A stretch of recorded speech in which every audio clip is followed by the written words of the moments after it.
Hello you guys, welcome back. I'm Melissa if you're new here, and today's video is going to be a repotting video slash QA video.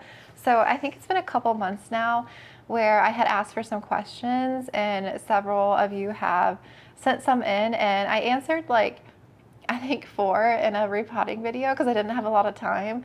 And so there's still a lot of questions left. So I have my computer here and I'm going to pull through the questions and answer some more while we tackle some plant projects. I do have a lot of projects in front of me. I was just like pulling some plants that I knew like I really wanted to go ahead and tackle. So it's more than just like repotting, I guess, but I'm gonna try to focus on this and answer questions at the same time. But I'll show you what I have going on here, and depending on how long this takes, I'll try and get through, as many questions as I can. And if I feel like I get through these pretty quickly and there's still a lot of questions left, I might pick like another plant or two to repot. But I feel like this is a good little mix here. I have some plants that I need to pot up. I have one that I'm going to kind of rehab, and I have one that I'm going to upsize.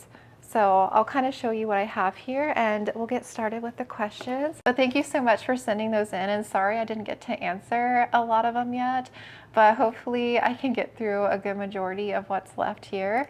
And yeah, it should be fun. It should be a good video. It is Sunday afternoon, so after I film, I have to start my shop prep. So Sunday evenings, I start packing some orders, and Monday, tomorrow, is like an all-day packing day. So I wanted to go ahead and get this video filmed though, but after filming, it's gonna be like the rest of the evening working for me. I was so productive this morning. I woke up and I was like, go, go, go. I had like cleaned the house. I didn't mop the floor yet though, because Monday, tomorrow, after I pack all the orders, the floor becomes a mess with polyfill, fibers everywhere. And so I usually save mopping for Monday, but I went ahead and cleaned a lot of other stuff that needed to be cleaned. I had watered my plant room last night, so that's done. So I feel like caught up. I feel good going into the week tomorrow. I'm gonna try not to make a mess. I have so much stuff here that you guys can't even see off frame. I have my nutrients, I have pots. I gotta bring my computer though. I might set my computer up here. And all the plants, I have my pond and soil and all kinds of stuff here. So the plants that I want to tackle today, so I have this one here. This is the variegated philodendron gloriosum. This one is type 2, so it has more of like a mottled type variegation, kind of like a Thai monstera, I guess. But the newest leaf is doing another half moon. Look at it right here. I do feel like I got really lucky with this particular specimen because I feel like the color on it is so good. Like that was a new leaf here, and then this one was like the leaf before. So this one, and this is the third new leaf since I've had it.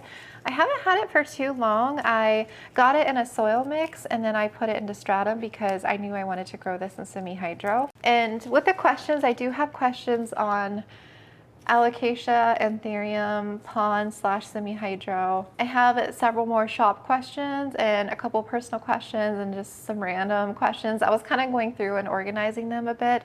So I'll hopefully touch on some topics while I do like that particular plant, I guess. But yeah, this has been ready to transfer. I actually watered this last night, so I should have waited, but this thing dries out so much because it does have a lot of roots now.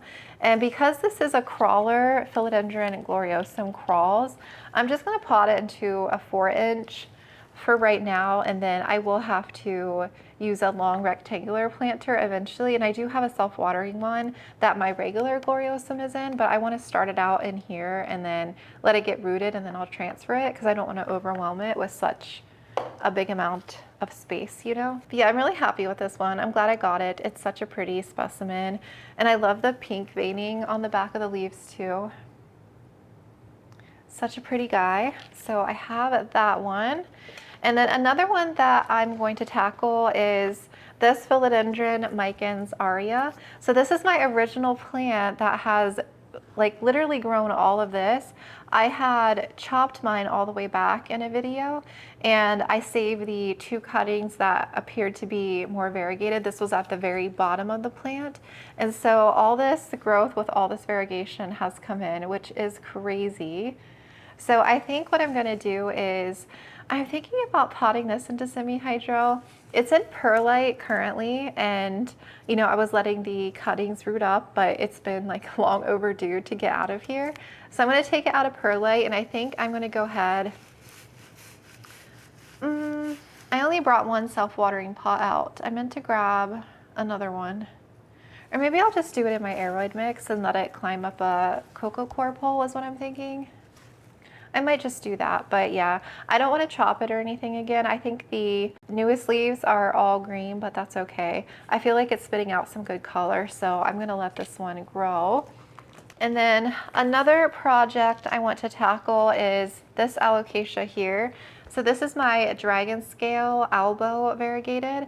And so this is a baby from this plant. And I was gonna sell this one in my shop, but the color is just so good that I wanna keep it. It just has so much white. I feel like the genetics is really good. So I feel like I wanna let this grow out to be a mother plant. And this one technically is my mother plant, but it's not happy.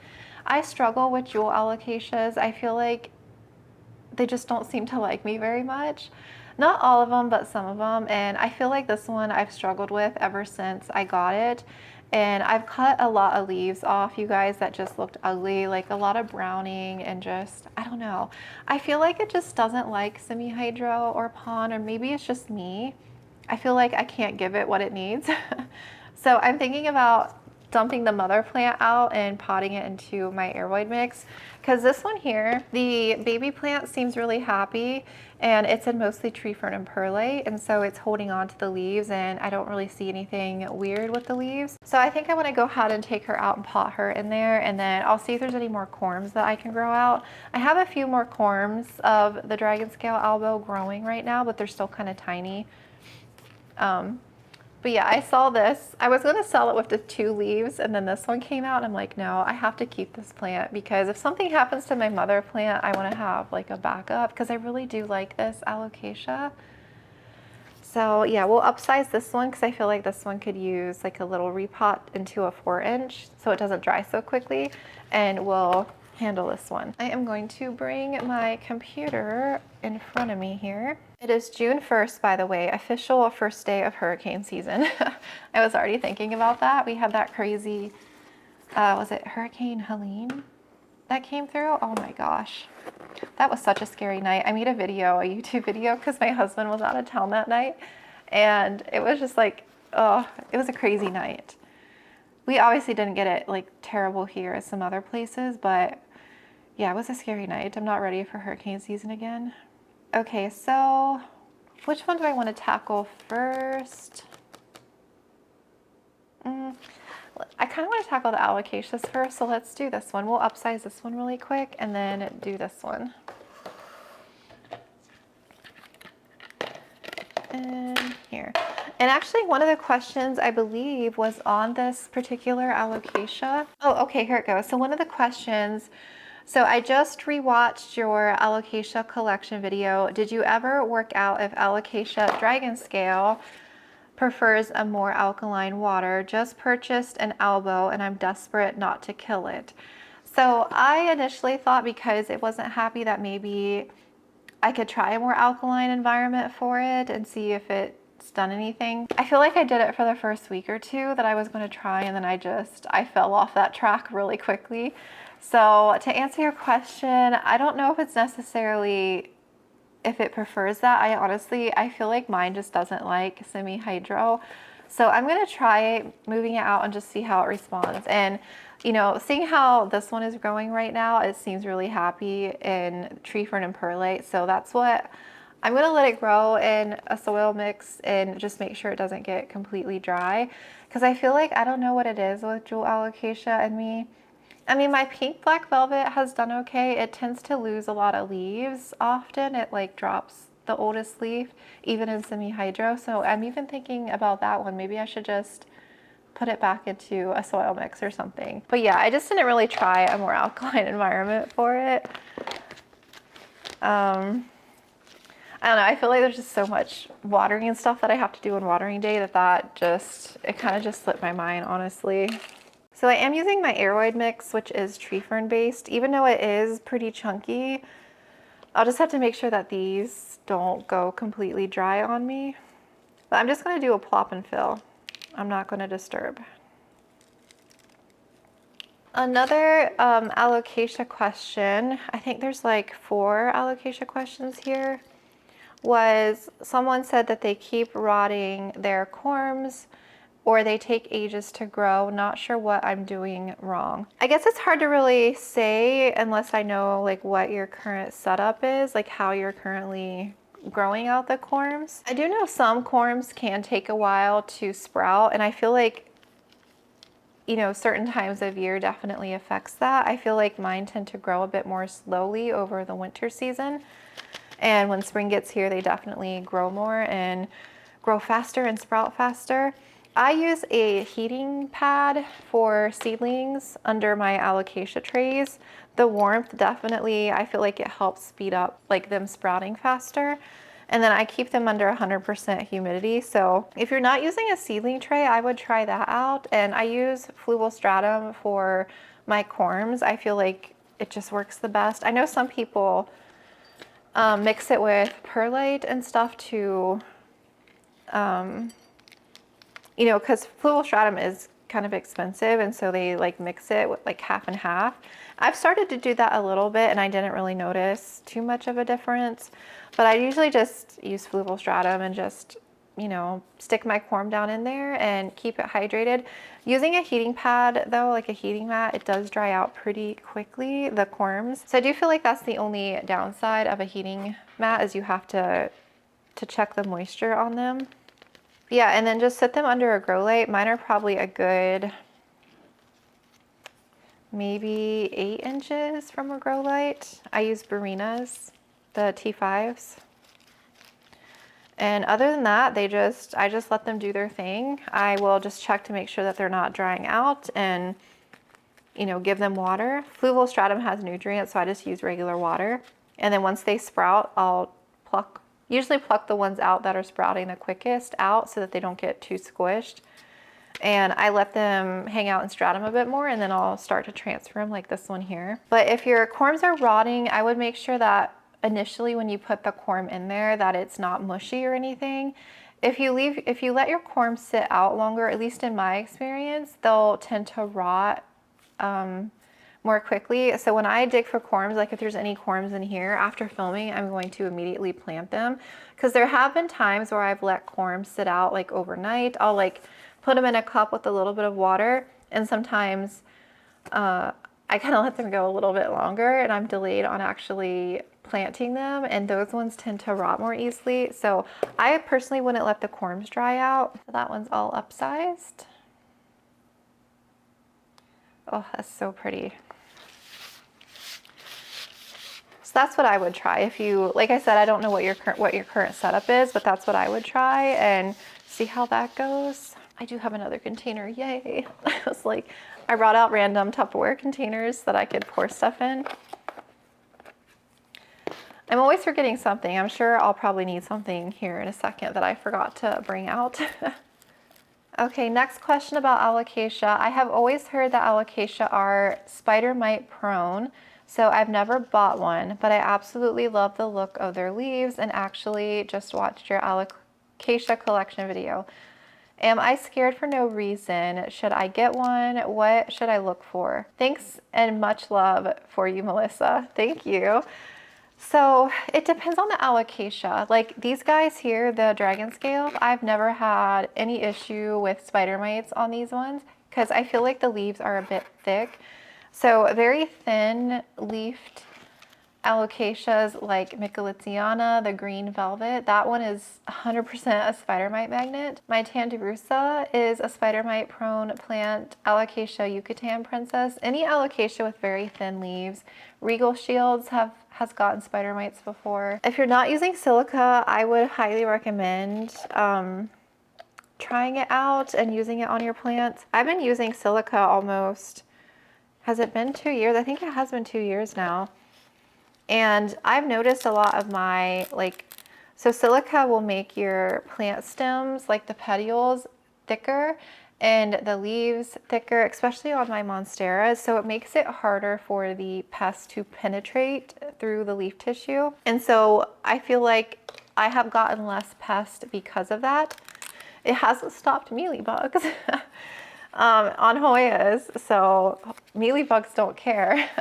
They will 100% always attack my Hoya if I have them near a window. I mean, there was a period of time after silica, I was 100% convinced silica was stopping spider mites from appearing in my collection because I didn't see them at all. And I'm someone who always checks for pests.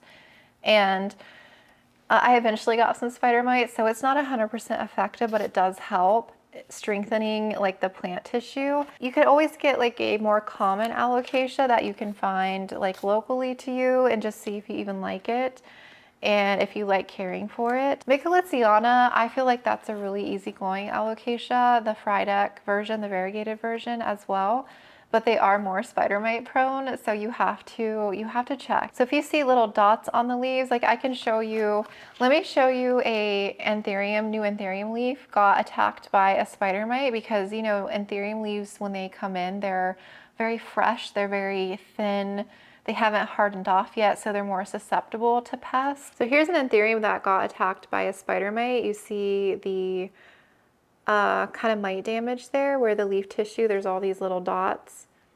So a spider mite had fun while this leaf was unfurling. And so, I mean, this wasn't caused by a lot of spider mites, maybe like one random spider mite, but as the leaf, you know, fully hardened off and expanded, it's like caused all this damage. Really bad infestations, you'll notice a lot of webbing, and they do spread fairly quickly to nearby plants. So the best way to prevent spider mites is, one, by checking and knowing what to look for.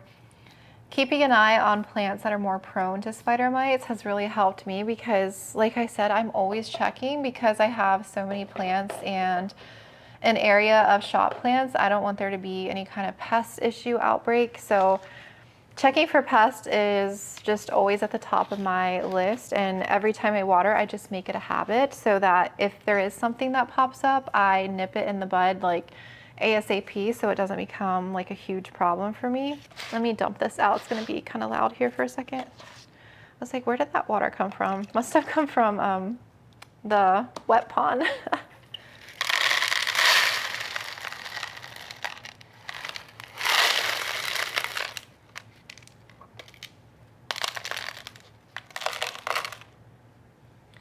That's the roots on it. I have one corm. Yay! But yeah, honestly, the way to treat spider mites is just rinsing off with water. If you have a shower with a hose, just take it to the shower, hose all the leaves off. That's gonna like knock off 90% of the pest problem. I would avoid any kind of systemics if you have spider mites because the systemics can exacerbate a spider mite problem. But I would just use water, honestly. You could use more natural stuff like neem oil or Castile soap if you notice a problem. But honestly, just showering the plant off and knocking off as many as you can is going to get rid of most of the problem. And then beneficials too, like predatory mites, will help in between. If you have a case of spider mites popping up, like shower your plants off and then go get some beneficials and put them on your plant leaves, and it should take care of the problem. And even if you get spider mites, it doesn't mean that like you're doing anything wrong. I just feel like pests pop up, and like for me, in phases, and it could be more dependent on your particular location too. Like I feel like mealies are definitely an issue here. I tend to get spider mites more when plants are stressed. Like if you're underwatering your plants a lot, I feel like you're more prone to get spider mites and pests because pests are attracted to stressed plants. So make sure that you're staying on top of watering to help prevent spider mites. I feel like I kind of went off on a tangent there. But yeah, what I would do, so I would just get a common alocasia that you think is pretty, that's easily accessible for you, that doesn't cost a lot of money. That way, if it croaks, then you know you didn't waste your money. And you can always try growing them from, you know, like a corm. They'll give you corms when they're more mature, and seeing if you even like caring for them. And if you do and they do well, then it's up to you to decide, you know, if you want to start collecting more. It is very easy to go down the alocasia rabbit hole because there's so many varieties, and especially with all the variegated version. Like if you are a variegated plant lover, there's just so many varieties out there and they're so pretty. But the last alocasia question here is, my alocasias are flowering like crazy. Same. I am going through a major bloom cycle with a lot of them. Even the one I purchased from you has 3 flower spikes at one time. Do I let them go through the process until they wilt and die off, or do I cut them off? What's the difference on plant energy for either choice? I had mentioned this in another video as well about I usually cut them off and I don't really notice a difference like cutting them off. I feel like sometimes I've left blooms go and the plant has started to stress a bit with keeping all the flower blooms on. But then I have heard from other people that you should let them go through their bloom cycle. It's not going to hurt the alocasia. If anything, they're going to continue to bloom even if you cut the blooms off. Like they'll continue to pop up blooms. When I mentioned that, and I think it was the last Q&A video, I'm not sure, but they said check out Laurie Ann Garner, and I didn't know who that was, so I had saved a page about her. But she's a like leading hybridizer of like alocasias for over 30 years, so she's got like a lot of experience and knowledge behind her, and she's made popular varieties on today's market such as Regal Shields, Tiny Dancers.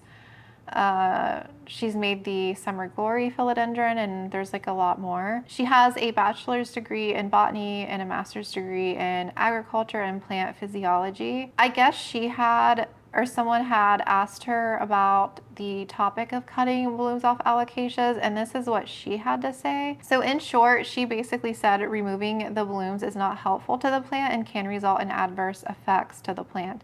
Physiologically speaking, the plant blooms due to internal hormone processes and environmental triggers which set the blooming cycle in motion.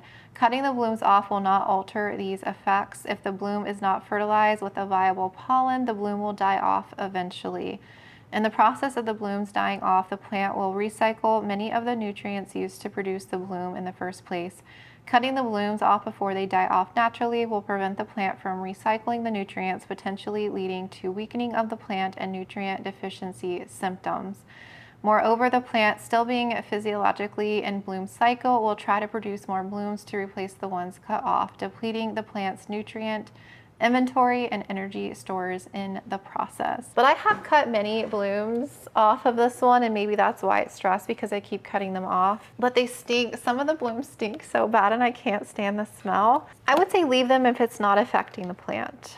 I've had times where I've cut blooms off and the plant was fine. Like my Michelitziana, when it was blooming before. It's doing a major bloom cycle right now, but before, I thought it was stressing because of all the blooms it was shooting out, but I had cut all of them off and it didn't seem affected or anything by it. Now granted, we're all going to have like our own experiences and own stuff with our own plants and our own environment, so you can only go off what you see and what works for your plant collection and everything. It's really weird putting an alocasia back into soil. I've never done that. Wait, did I do that? No. I've done it for anthurium. I haven't done it for an alocasia. I haven't taken an alocasia out of pond to put back in soil. Okay, I think that's good. I got most of the rotted ends off here. 2 corms. And I'm going to plant this in a 5-inch in my aroid mix and call it a day.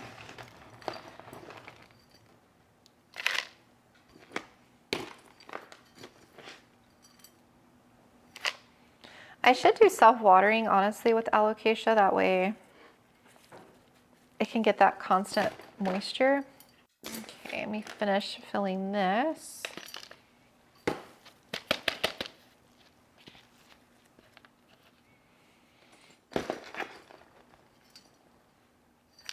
I am very curious how this one's going to do. If this one grows better in here, then I might be tempted to take my other jewel alocasias out of pond.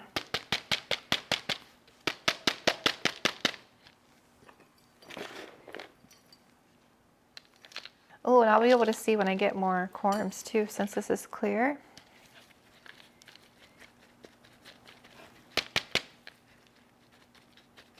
Okay, I'm not gonna go crazy, but that's what it's looking like. I left this lip thing empty. Oh, and I also brought out these. I had mentioned these in a video, these new green garden stakes. They're like plant supports. They're different sizes. I'm gonna anchor a couple of the vines up with this. So it comes with, I think, there's 2 sizes, a small and a long. And you can combine 2 of them in the middle with these little pieces here to make one like really long.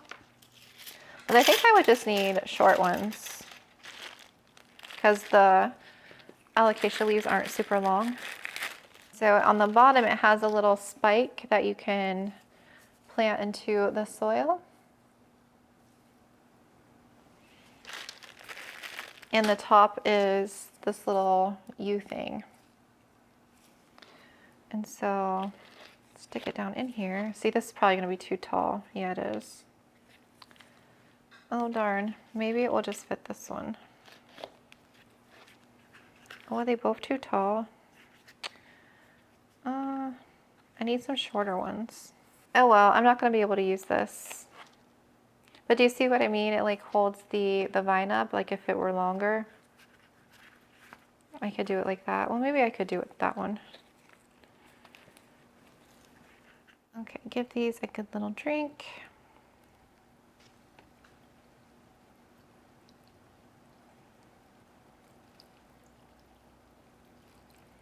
Okay. And then I'll let these 2 drain into here, so that's done. Let's go ahead and do the micans. I'm just gonna do this in my aroid mix, I think. Yeah, we'll pot it into a 5-inch because we're gonna do the core pole with it. I have to build this really quick. Okay, I am back. My camera had to cool down. I was trying to figure out where I left off. I think I was getting ready to do the micans next and build the moss pole. I was taking a photo of the gloriosum. But yeah, I have to build this really quick and then we'll go ahead and do a 5-inch, I feel like, in soil with the core pole. It's actually kind of long that it would need like a second extension, but I don't know. I might just wrap it around because I'm not really, I feel like philodendron, micans, it doesn't really, I mean, it will grow into a moss pole type thing, but I feel like it more or less grips it, at least when I had my giant one on a moss pole. So I might just wrap it around. All right, let's see what else we can answer. I'll save the pond questions for when we do the gloriosum. Why don't we talk about the shop questions, because I had a few of those. So someone asked, life with a planty store versus life before having one, how do you feel about it? It's crazy because I feel like I can't even really remember not having a plant shop because it does consume so much of my time now. But I love having a shop. And even though it's, oh gosh, even though it's time consuming, I love like staying busy. I'm someone who's always like having to do stuff. I don't know. I feel like I can't really sit around. Like, I'm not someone who watches TV. If the TV's on, it's usually my husband watching TV.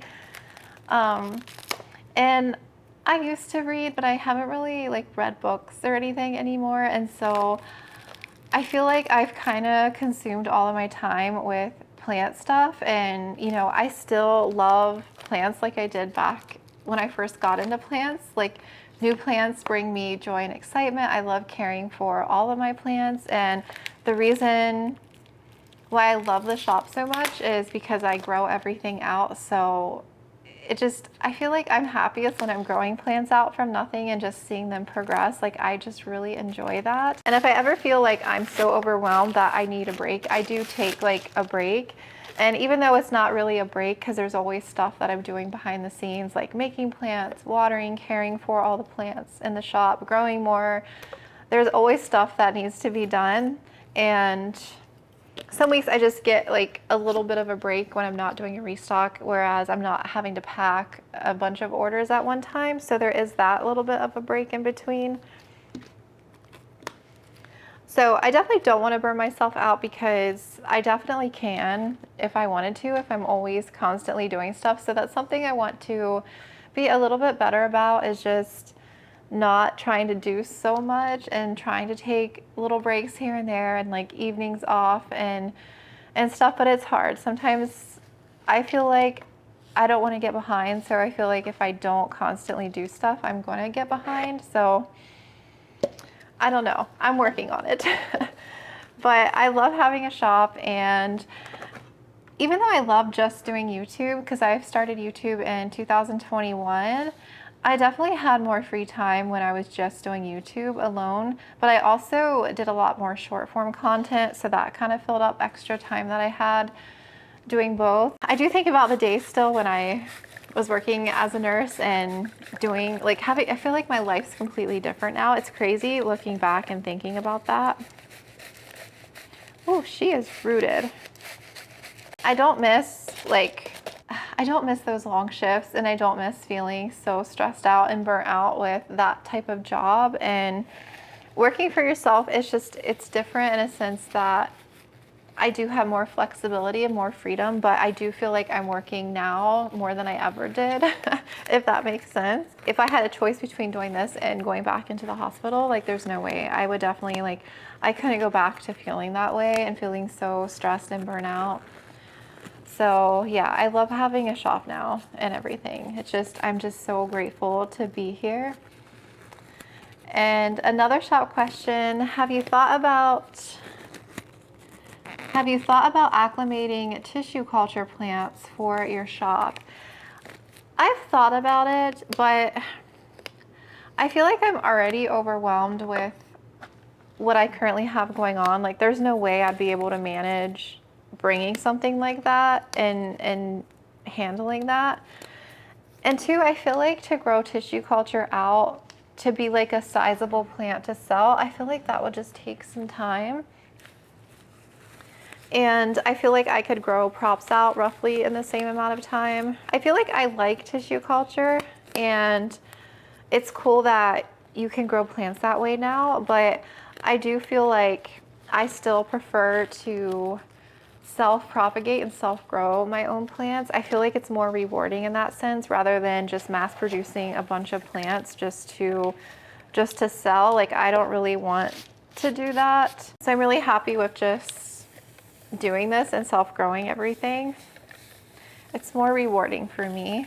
Do you have any I wish I knew this before I got into keeping and selling houseplants moments you could share? I would say I wasn't prepared for the time, like how much time it actually goes into caring. I think behind the scenes, it's just, so say if I sell like 30 plants a week, then I need to make 30 plants a week, if that makes sense. And so staying on top of all that, because I don't want to like run out of supply.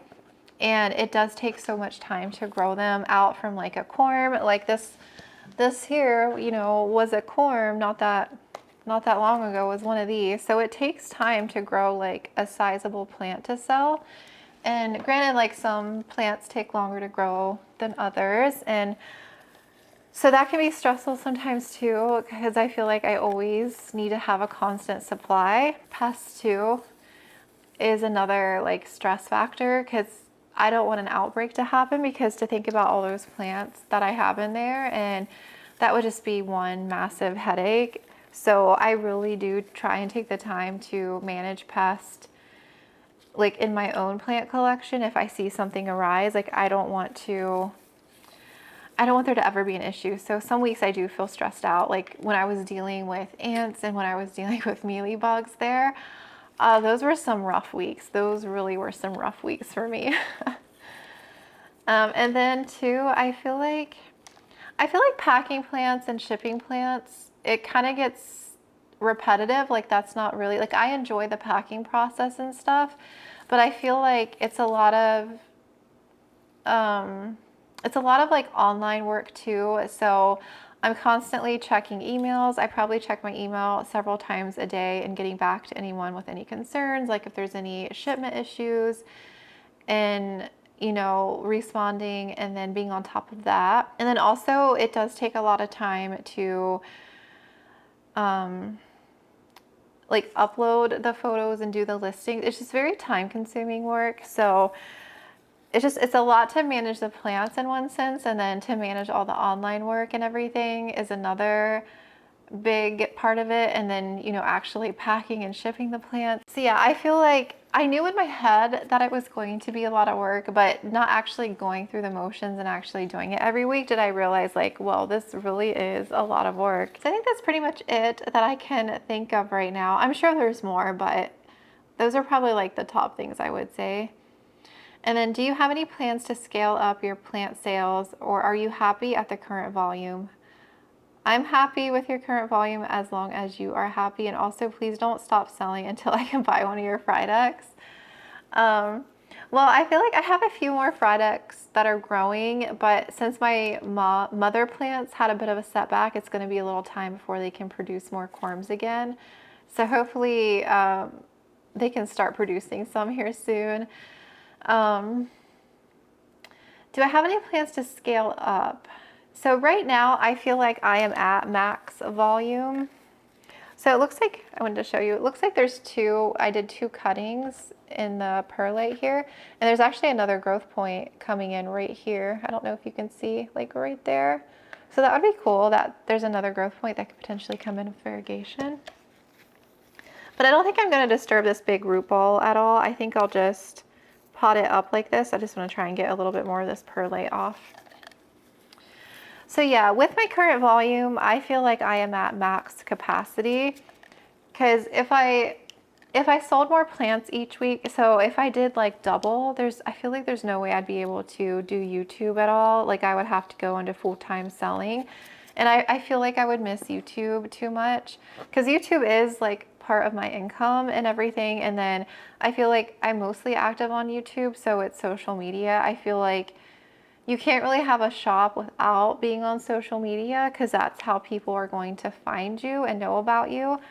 I definitely cut back posting on Instagram. I'm still active in stories, but I'm not posting as much because I just don't have the time for it.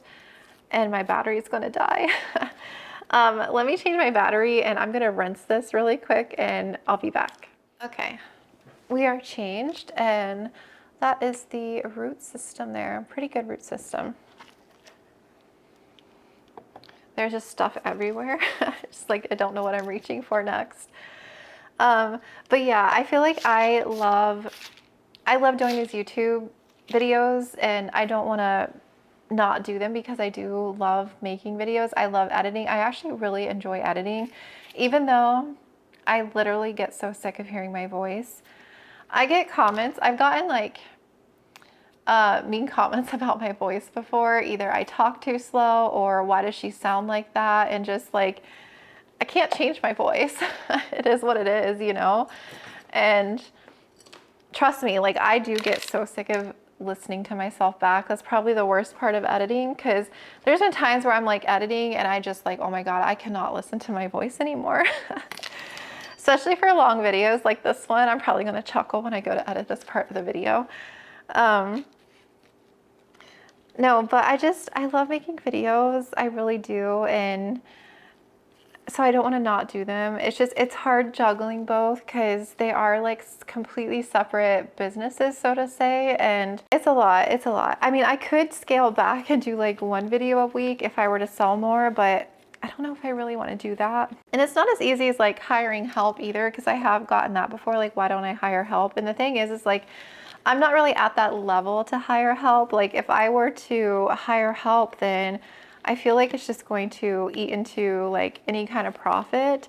And I don't really have like people that I know that can come help either. So it's not like I have like family here and stuff like that. So the only person that would really be able to help without having to pay someone, you know, would be like my husband. So maybe here soon he can try and help and you know, I would be able to sell a little bit more.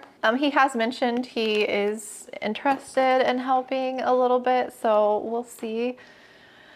But it's also too, it's like I don't want strangers in my home, and it's hard for me to trust people as well that I don't know, because since I am working out of our home, I don't want like, I don't know, it's just weird. I don't know. It just seems weird to me to have someone come in here and help when I don't know them. So yeah, I feel like I'm at my capacity unless I get help or I cut back on YouTube. So I can't really do any more without working so much. I already feel like I'm working 7 days out of the week around the clock. It just depends on what's going on for the week and for the day and what I have planned filming and stuff. And so I'll definitely burn myself out if I do anymore. I feel like when I first had the idea of like selling plants, it was mostly supposed to be on the side with YouTube, but it's definitely turned into like my main priority now. And it kind of has to be because like you can't fall behind. All right, so we'll move on from the shop questions.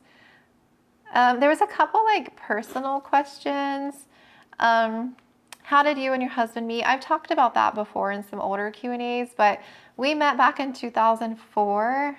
So it's 2025, which means it's been 21 years since I first met my husband. That is crazy. Yeah, I've been married now for, we got married in 2008. So yeah, that is crazy. We've been together for a while. Back then when I met him, we met online. I feel like dating sites didn't really exist like they do nowadays. Like it's more, I feel like it's more common if you hear like, oh, you met someone through a dating app or online. But back then it wasn't as common. But yeah, we met online and I lived in Ohio at the time, and we ended up meeting and it just worked out. I ended up moving to North Carolina. That's where he's from. And we moved in together and we got married a couple years later. And I went to nursing school at that time. I went to nursing school in North Carolina. Gosh, I still can't believe it. I feel like when I think about those days, it's like, it's just a completely different life than what I'm living now. Like working as a nurse and, you know, working those shifts, and I don't know, it's just so different. It's just so crazy to think about that I spent so much of my life in that environment and stuff, doing a job that I'm not doing anymore. It's crazy to think about. Since you mentioned crocodiles, I always wonder when you're filming outside if your patio is screened off. Do the cats ever run freely in your garden? So our patio is completely screened. If it wasn't, they would not be going out there. My cats are like everything to me, and I could not think about them being out there, and if something happened to them, like I couldn't forgive myself for that. So there are like not only crocodiles, but there's fox, there's big hawks and stuff, there's vultures, there's all kinds of creatures. Snakes, poisonous spiders.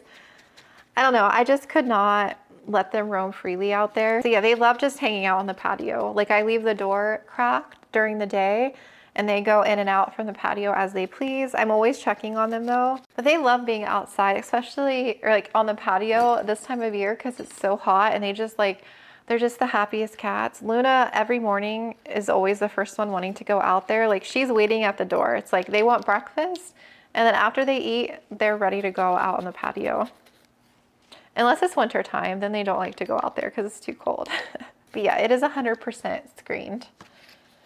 When you're traveling, how do you manage all these plants? Well, my collection has grown exponentially. Honestly, I don't travel that much, and it's not that I don't like to travel. Like I do want to travel. It's just I'm a homebody, and traveling sometimes scares me. I like going places and seeing new things. It's just I don't do it often. I do feel like I need a much needed vacation soon though, because I haven't really gone anywhere in a while, and I feel like it would be nice.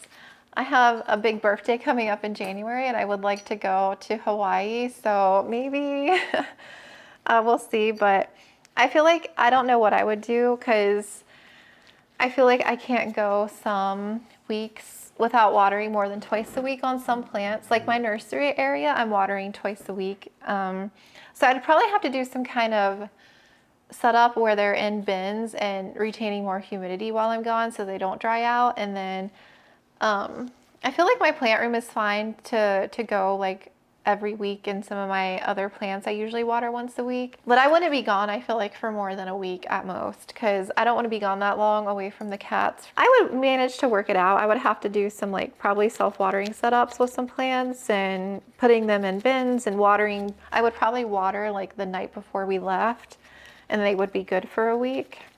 And I could always have a neighbor come too if I really needed like certain plants watered. I could like leave those out and they could come like maybe water them for me. So I don't feel like there would be any issues. If we were gone for longer, then I would definitely have to figure something out, but I wouldn't want to be gone more than a week. Okay, so yeah, the pond questions we'll save, and then there's like a list of like random questions here, but I'll answer more questions. Let me stake these up here, the vines, and then we'll move on to the pond stuff.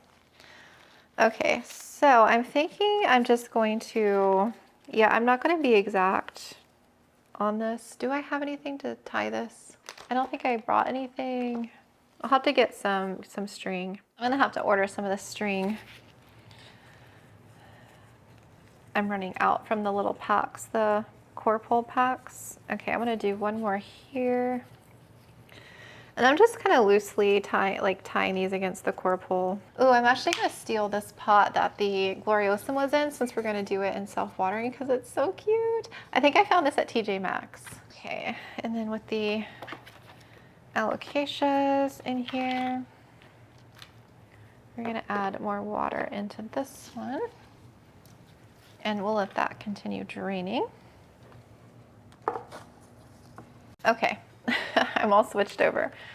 And I have a little bowl of water here too for the stratum. I feel like I need a million things at once, and they're like all in different spots, so. Okay, because I try to reuse my stratum. I want to try and keep this so that I'm not wasting it. I really wished I didn't water this yesterday. It's okay. Okay, some pond questions. Do I really need to worry and learn about pH when starting with your pond? I have a monstera in water for the past 5 months at least and want to transfer to your pond. I have watched your videos, but I am nervous. Any first time quick tips? It is completely normal to feel nervous the first time using pond, because I felt the exact same way. The first plant I put into pond was my micans, the big one, and I had no idea what I was doing. I was clueless.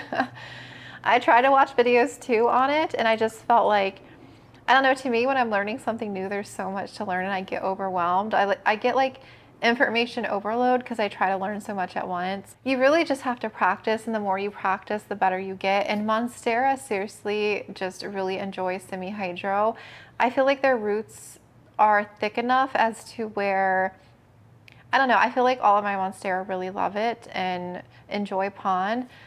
I feel like pH is important, but do you need it like starting out? No. Like I didn't really learn more about nutrients and stuff until I had already planted into pond, because pond does contain zeolites, which is a pH buffer. So I don't think it's important to learn about all that when you're starting out. You can just plant into pond, just make sure you're giving nutrients, because the pond that I sell, you know, it doesn't have any fertilizer, so you do need to fertilize right away. But if you're buying, say, lechuza has one with slow release, so you don't need to fertilize right away. So I would say just pot your plant into your monstera into the pond. And you know, I treat pond like newly potted plants in pond like I was potting into soil for the first time. So for instance, like a pot like this that I just watered, same with pond, just water it through, let it drain. Don't really leave much of a reservoir at all, because those plants need to, or the roots need to establish first before it can start uptaking more of that water. So just water through like normal. Say like this, you would water maybe once a week. Same with pon, just water it through once a week. So you have to think of what pon is made of. It's made of pumice and lava rock. Those retain a lot of moisture. So even though like you're watering through pon, the top layer may start to dry out, just like your soil plants will start to dry on top. But if you pot in a clear pot and you look at it like, oh no, that's still really moist, I don't need to water yet. Same thing with pon. You don't need to be watering through a ton of water at first because you need to establish a root system. So I would water through, kind of let it drain, and whatever kind of drains you can leave like sitting in the actual reservoir part. And like in a week you can check and water through again, let it drain, and it'll start to grow in some water roots, monstera roots, very quickly, very easily. And then I would say after a few weeks of doing that, you can start leaving a little bit of a reservoir. I would go like on the low side, and then as it uses up that water and the water evaporates too, you can start to add more. That's just what I do when I'm first potting into it. But make sure the water that it is like nutrient water. You know, just use like, I use Foliage Pro as one of my main fertilizers, and as long as you're using fertilizer, like you'll be fine, and the zeolites will buffer the pH. And just make sure you're following the hydroponic ratio, which for Foliage Pro, I think it's 1 ml, or I have to look at the bottle. It's been a long time since I looked at the bottle, but just follow the hydroponic ratio and you should be good. But later, as you kind of get more, I guess, knowledgeable with pon, if you're wanting to learn more about the actual amount of nutrients that you're giving and what your actual pH is, then by all means, definitely learn about that. But you could definitely grow in pon without knowing that and do fine. And your plant is going to tell you a lot, honestly. Like the leaves, if they're looking chlorotic looking, then they're not getting enough nutrients, or you could have nutrient lockout, which potentially your pH could be way off. So just look at how your plant is responding and how it's growing. If it's growing smaller leaves and it's not getting as big, you may need to feed it more, and you may need to know how much nutrients you're actually giving, or it could be an environmental factor, not enough light, stuff like that. So there's a lot of things that go into it, but as long as you're feeding, you know, when you're adding more water, I usually add nutrients every week when I'm adding water, then you should be okay. And if a plant seems unhappy, then there could be like a root health issue, or could be a pest issue as well. There's all kinds of things that you could try and troubleshoot. But the bottom line is no, I would not be worried about that like at the very beginning when you're just learning it. Hi Melissa, your videos inspired me to switch to pon, but I'm really struggling with watering, especially in my IKEA cabinet. I used to top water and let that runoff sit in the reservoir, but by day 5, 6, oh, I kind of just talked about this. The top looked dry, so I'd repeat, but then I saw edema on most plants, mainly Ephraitic and Miclitzianus. So I tried top watering and leaving the reservoir empty, giving a 2-3 day dry phase before refilling, but then I let the residue totally dry. The top layer gets dusty and the roots underneath end up dry rot. Humidity, I'm confused. How should I water the pon in this setup? I feel like watering with pon is tricky sometimes, and sometimes I underwater still, like my pon, or I'll overwater. Like I overwatered my pink princess recently and and like shocked it and rotted some of the roots. And sometimes I just get behind with watering my plant room. Most of my pon plants are in my plant room, and it happens. You can't be consistent 100% of the time. Just know, like when you are adding pon, like in here, if it's better to pot in a clear pot, they make self-watering pots with a clear pot. You can kind of see the moisture level a little bit, like in the actual pon, but it will stay moist for several days after like your reservoir runs out. And some plants I feel like are a little bit more finicky to being freshly watered. Plants that are more prone to edema, that have the thinner leaves, like a lot of variegated plants are more prone to the edema. So I would be a little bit more cautious on how much water you leave in there. Or you could just water through like you would a soil plant and don't leave a reservoir, and just water through again in like a week. But you're gonna have to stay on top of that, you know, because if you let it go dry for too long, then you're gonna have dry rot. Is some of the roots on the reservoir, like mine, once they grow out from underneath, if they start to rot, like it's fine. It's usually fine because I'm very inconsistent sometimes. As long as the plant seems to be growing okay, like some edema is just, it's gonna happen.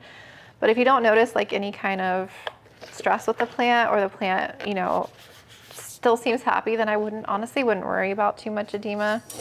I do tend to leave less, not a reservoir, when I'm just potting up until the plant can produce more of a root system. Like this guy here, he had a good amount of roots going into here, but I'm going to be mindful now of not leaving a reservoir. But I check all my plants every week. I have 2 separate watering days. Saturday, like on the weekend, is my plant room, and then midweek, like Wednesday or Thursday. Well, actually the nursery is on the weekend as well. And then midweek is the nursery again, and then I do the plants out here. I'll do the anthurium shelf, the Hoyas, these 2 cabinets, the plants in my bedroom, bathroom. That doesn't take like too long to do, but it depends because some weeks I am more thorough, but I'm usually checking all of my plants once a week at least. And so if a reservoir dries out before I can check it again, it's usually fine. Yeah, it just takes some getting used to and kind of getting in a routine with things. And you know, as your plant grows and becomes more rooted, you're gonna have to water a little bit more frequently, or maybe like potentially upsize soon. But yeah, edema just happens sometimes. And if I notice it more on a certain plant, then I know not to be so heavy-handed with the water. I had a question about like anthurium in pond. I had mentioned in a video that my anthurium, some of them don't love pond, and they were wondering about my experience or recommendation on which anthurium to transfer to pond. I have some anthurium currently in pond. I have a couple hybrids that seem happy. They're like my bigger mother plants. And I have another plant that's in pond that I don't think is happy. I think I really only have 4 anthurium in pond right now, and the rest are in my aroid mix. I do know she mentioned clarinervium. She's anxious to transfer because it's happy. So I do know with clarinervium, it does like a dry period. I feel like I haven't tried clarinervium in pond, so I don't know about that, but it's in my aroid mix, and I do know it doesn't like super wet feet, so it does like to, you know, pretty much dry and then get watered again. I don't know, I just feel like with my routine, I can pretty much keep my mix watered once a week for them, and they don't go completely dry on me. Or maybe it's the type of pond, because I do feel like anthurium roots are pretty chunky, so I feel like some of them were just rotting. The ones that I were rehabbing had some rot, and I think maybe this pond is just too dense, the thinner pond, like lechuza and stuff. So maybe try some coarser pond out. Like I'm actually gonna get some ingredients to make like a coarser pond and see how it goes for those plants that have a bit of a thicker root system. But honestly, if your clarinervium is happy, I honestly would just leave it and it's set up. I wouldn't try and stress it and bother it. But I don't know, I feel like the anthuriums that I have not in pond seem more happy, I guess. I don't know, it's hard to really explain. They really seem to enjoy the tree fern.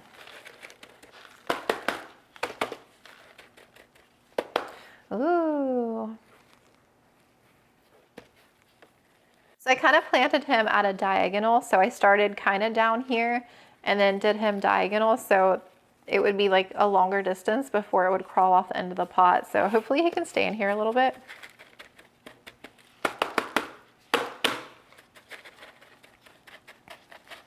Okay, get this out. So when I water here for the first time, I'm just going to water over so that it's moistened and it starts draining.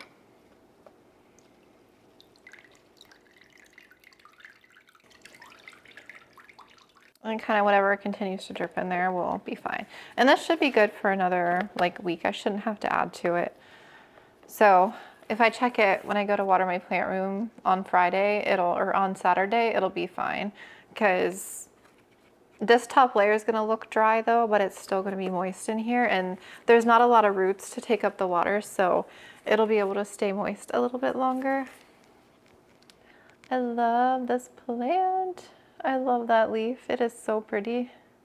I love the pink veins too. I was taking a picture of it. I'll pop it on the screen of the veins. Okay, I think There was some more questions on there. Another pond, I'll answer one more question and then I'll call it since I'm finished. I do need to get started on my shop stuff. The last one, how do you decide whether to grow a plant in pond versus aeroid mix versus soil? I feel like it really just depends, honestly, on what my mood is and what I feel like I want to grow the plant in. And sometimes I change, like I was thinking about potting the micans into pond, but I just did my aeroid mix instead. But I pretty much use strictly aeroid mix if I'm not growing in pond. I don't really use soil, like plain bag soil, that much. I potted my Maranta in soil recently, but other than that, I just pretty much use my aeroid mix. I love like a chunky mix because of the aeration and airflow and everything. So that's why I really like a DIY mix. And then for pond plants, I mostly started out using pond for plants that I struggled with growing, a lot of stubborn philodendron and some alocasia. And then when I started growing more in pond, I realized how many plants really do enjoy it and grow very well in it and can get huge, like monsteras and everything. So I would probably, honestly, I could transfer my entire collection to semi-hydro if I wanted to, but I do really love a good airy mix, and a lot of plants do really well in it, like anthurium and monstera still enjoy it, philodendron, you name it. So it really just depends on the plant and what I'm thinking about for that particular moment. If it's an alocasia, it's more than likely going to go into pond. If it's a monstera now, it's probably more than likely going to go into pond. All my Hoya are in aeroid mix minus one that's in pond, and I have a couple others that I'm thinking about taking out. But pretty much anthurium and Hoya are going to be in my aeroid mix, and some phylos, and then all my alocasia pretty much, and some stubborn phylos and monsteras are going to be in pond. Yeah, it's just fun to practice and experiment and try different substrates out. And you know, I usually just determine it based off how a plant is doing. And when I was separating out my moss poles or taking off my moss pole plants too, I was thinking about which cuttings I should do in pond and which ones I shouldn't. And I could put them all in pond, honestly. So I don't know, it really just depends on my mood, I guess, and what I'm feeling for that plant. I hope that makes sense. There's not really a rhyme or reason to it. It's just kind of what I'm feeling in that moment when I go to repot it and how I think it's going to do and how I feel like I want it to grow, if that makes sense. But yeah, I hope you enjoyed this little chatty repot. I'll give you a look at everyone one more time. So we got our gloriosum variegated. I do have the two corms, but I'm just going to pluck these in my seedling tray that I have in that room. So we have that one that we upsized. And then this one we took out of pond. I'm going to see how it does in my soil mix. I'll have to find a pot for this one. And then this one, I think this pot will look really cute for it in here. What do we think? Does that not look really cute? I think it's cute. I'm going to have to find, oh no, I was going to put this one on my shelf, but I don't have room in there on top for it. Maybe I'll make room. The new little shelf that I got, I'll have to find someplace. So yeah, I'm glad I got some of these taken care of. I know this micans was long overdue, and I've been really wanting to get this guy out of pond to see how it does. So yeah, it was a fun little repotting session. Thank you for joining me today. And again, I hope you enjoyed it. Sorry if I didn't get to your question. But yeah, I'll probably do another one maybe in a few months, another Q&A repot. But again, thank you so much for being here, and I will talk to you again soon.